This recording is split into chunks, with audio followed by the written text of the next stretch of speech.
I'm a 23-year-old female and was recently in Africa on vacation with my family, and we stayed 2 nights at a desert camp in the Sahara.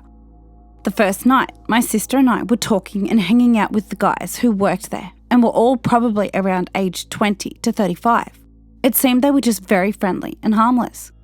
And I noticed that one of the guys started paying more attention to me, and I felt a little uncomfortable, but I figured it was just a language barrier or something.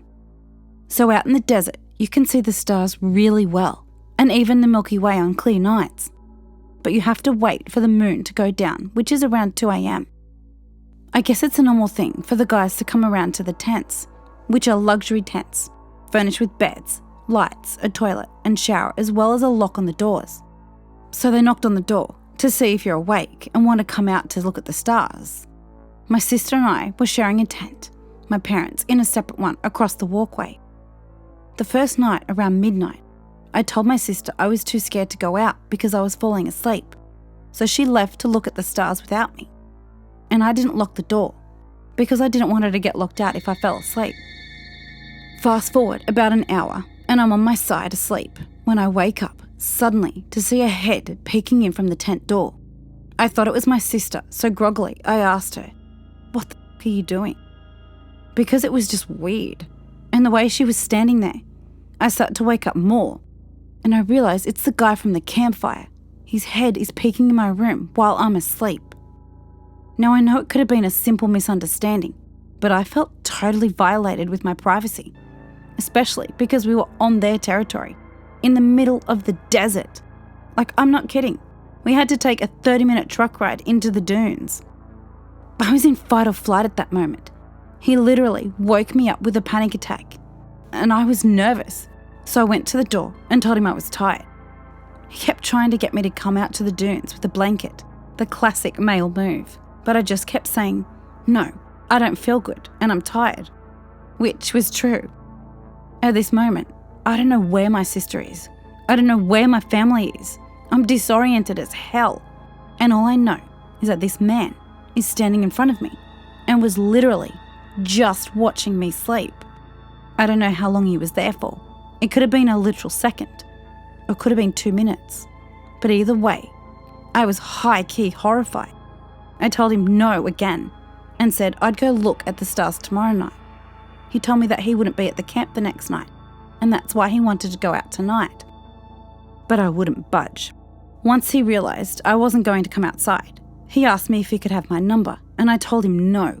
I have a boyfriend. I don't, but it seemed like the only way this man would respect my disinterest was by knowing there was another man in the picture. After I said that, he asked for my first name, and I gave it to him because I thought it wouldn't do any harm. And then I said goodnight and locked the door this time. I went to the bathroom and was sick. Not important, but just wanted to show that he scared the literal shit out of me. And while I was on the toilet, I heard him come back and start calling my name from outside the tent, but I just stayed quiet and didn't say anything. I finished up in the bathroom and lay down in my bed, still trying to calm down from what had just happened, because my heart was racing. I heard him come back again, calling my name. I laid in bed as still as I could and didn't say anything. I tried texting my dad, but he wasn't answering, and I didn't feel comfortable leaving the tent. Finally, my sister came back and my dad was with her, so I told them what just happened, and they were confused and thought it was weird, and that was kind of it. The next day, I brought it up at breakfast again, and my sister and dad basically told me I was being dramatic, that I should just stop talking about it already because it wasn't that big of a deal.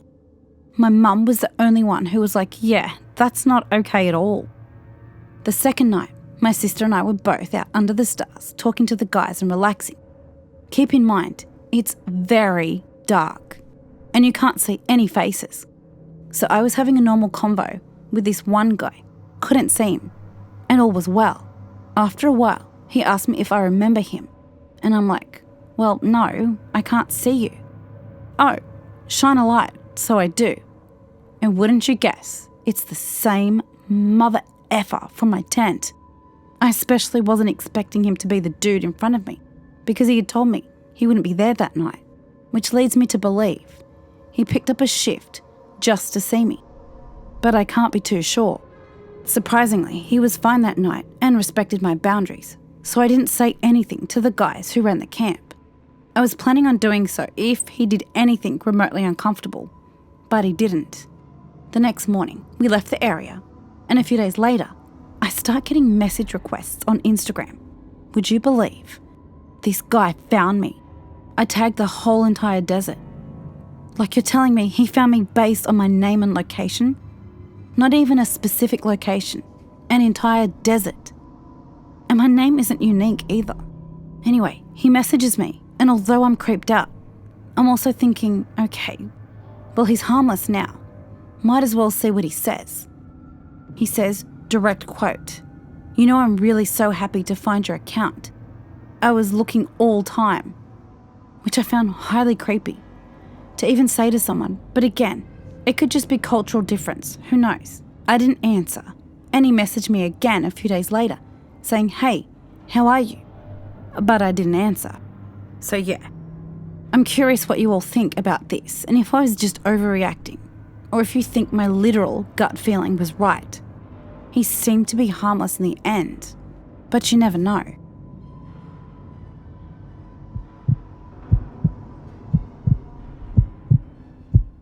This happened around 2021 in India, around COVID period where lockdowns were still very much effective.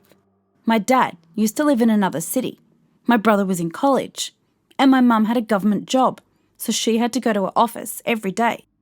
So I was basically left alone from 10 a.m. to around 6 p.m. We used to live in an apartment unit, but it had 2 doors. One was the main door, and the other door was located in the biggest bedroom. Basically, my parents' room. The door was clearly locked with an actual lock from the outside, and it also had a metal sliding door, the one with the chain structure. I'm from India, so you can Google elevators to find out what I'm talking about. And it was also locked from the outside. We had a ring bell on the outside, but it was just connected to a small bulb in the bedroom. Sorry for this being long, but you have to get the gist of the area. So one day, around 12 p.m, I was in my room, which was basically adjacent to my parents' room, and I felt a bit weird, so I just went to check their room. I went to the room to see the bulb blinking, meaning someone was ringing the doorbell. My mum used to say ignore it, because if it was somebody we knew ringing it, they knew where the real door was. I stood there for a moment when the person started to knock really hard on the door, like it was straight up rattling, but the thing was, due to the metal gate in front of it, it would be really hard to put your hand inside to knock onto the actual door.